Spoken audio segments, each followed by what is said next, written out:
Hey YouTube, how you doing? So today is a bit different video. As you can tell from the title, I'm going to talk about my thoughts on Copper. You've probably seen a few other videos on this, but it's a big deal at the moment. So if you've watched other videos, feel free to skip this one. If you want to know what my particular thoughts on it are, then stick around and yeah, let's get into the video.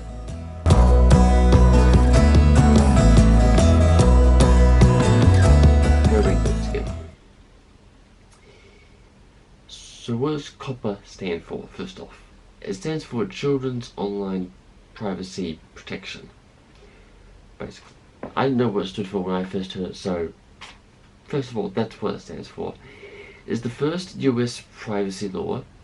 US is interesting, I'll say why in a second. But it was the first US privacy law written for the internet, specifically visited by people under the age of 13, in this case specifically YouTube. It is about collecting online personal information within the US. Again, it says US. A child under the age of 13 can legally give out personal information on social media sites with consent from a parent or guardian, but a website cannot collect information on the people under 13 automatically. A lot of sites have now got like algorithms running on their sites to know when people are I don't know how they work, but they can tell when people are a certain age. YouTube, however, does not have that algorithm. Now it says, as I said, it says US, which is interesting because now, no matter where you are in the world, if you put over on YouTube, you have to comply to the COPPA laws. But eventually I found on Wikipedia said it's just a US-based law. That little message that comes up when you go now saying, no matter where you are, live in the world, you have to apply to this COPPA law. But according to the information on Wikipedia, it's just a US law. I think it's because YouTube is a US-based company that all content creators, YouTubers, have to comply. So, on September 4, 2019, the FTC, stands for Federal Trade Commission, issued a fine of $170 million to YouTube for COPPA violations, including tracking viewing history of minors to facilitate targeted advertising. Have you ever noticed when you're watching YouTube and you get an ad and it's something that you're really interested in? YouTube tracks your viewing history, tracks the videos that you view and other things to try and get ads that interest you. For example, YouTube knows I post my own videos, obviously. I've been getting tons and tons and tons of ads about Formula 9, which is a program. I wouldn't use Formula 9, but yeah, I still get tons of ads for that. I watch a lot of people who travel. Tim Tracker, who does all this travelling stuff to the Disneyland parks and all that. Brooks Holt, who does mini-golf road trips and stuff. I started getting ads from Bobax about their shoes, their travel jackets, their suitcases, all that kind of stuff. They track what you view and therefore you get ads based on what you're interested in. You always, yeah, I mean, I still skip a lot of them. Sometimes I use a VPN and the ads are in English. I just skip them immediately, but if I am not using the VPN, I get ads that do interest me because they're tracking what we view on YouTube. Anyway, so as a result, YouTube announced as part of its settlement, in 2020, content creators will be the ones responsible for marking their videos as child-orientated or not. This means that any video that could interest a child, depending on the content that's in it, even just a word that's in it, has to be marked as child orientated, even though it may not be specifically designed for children. yeah, in other words, YouTube is not taking the responsibility for it, not creating some algorithm which other sites have done, so it's possible. They're putting all the responsibility on their content creators. And if we fail to comply with these, we can be charged by the FTC $42,000 per video. Not just 40,000 flat out, per video. They're screwing people. A prime example of how they're screwing people is Brian Hull.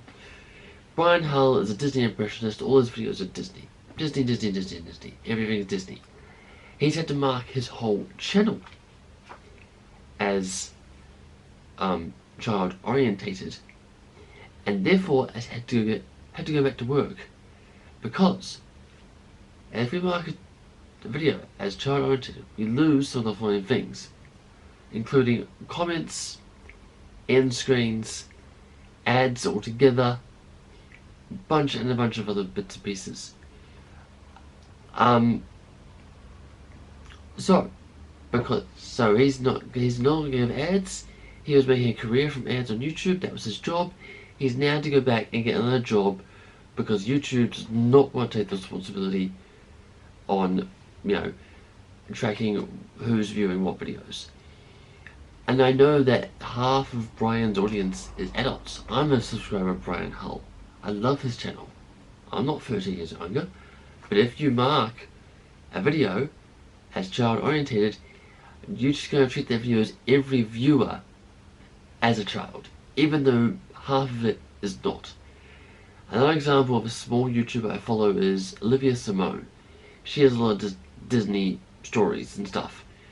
A lot of her videos she's going to lose ads because Disney is in the title.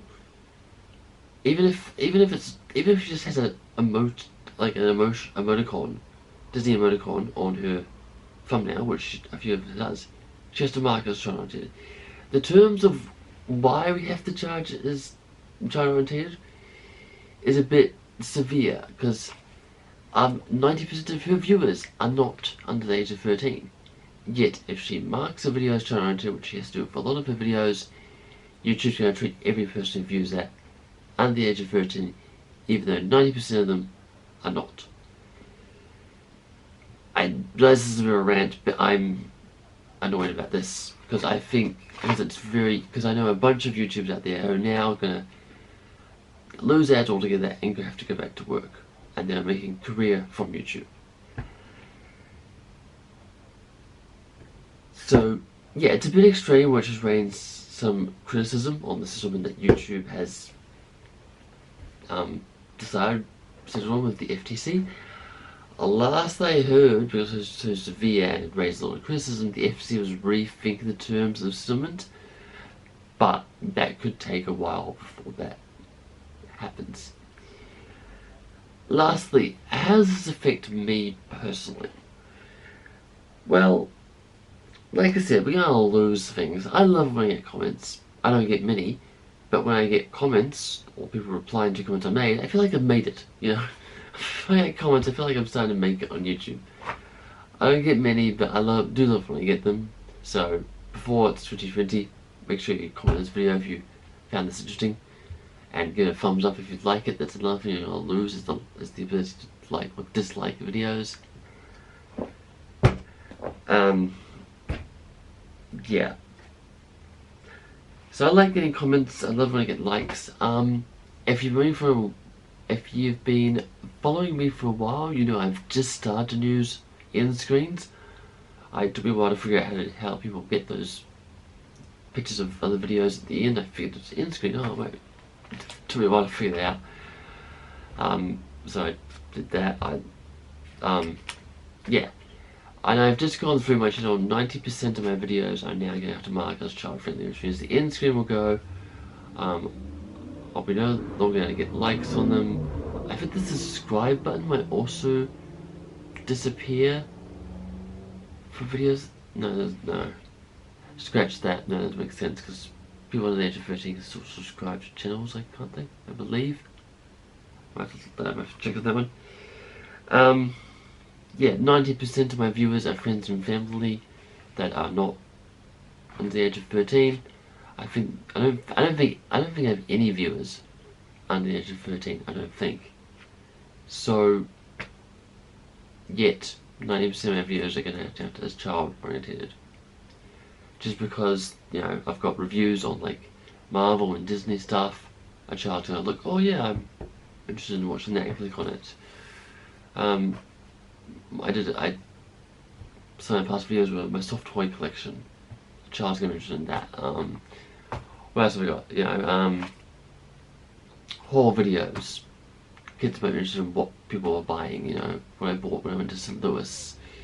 My Christmas and Boxing Day haul. My unboxing, my new computer, and this is the camera I'm filming on. Yeah, a lot of videos have some interest that, well, could have something that kids are interested in. There are a few that I will not mark as kids, which if I get to the point I run ads. I mean, ads are not a big issue because I don't run ads yet.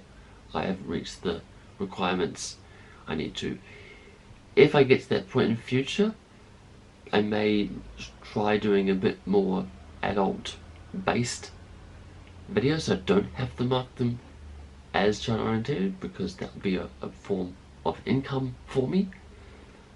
But that's gonna be, but I'm only on 20 something subscribers. I'm gonna get like 100,000 or something, or 1,000 I think it is, so it's for the future. Speaking of that, if you haven't subscribed, hit the button down below. But while you still can, hit the button down below. That's pretty much it. So it's pretty stupid. I do hope that the FTC will see how ridiculous this is.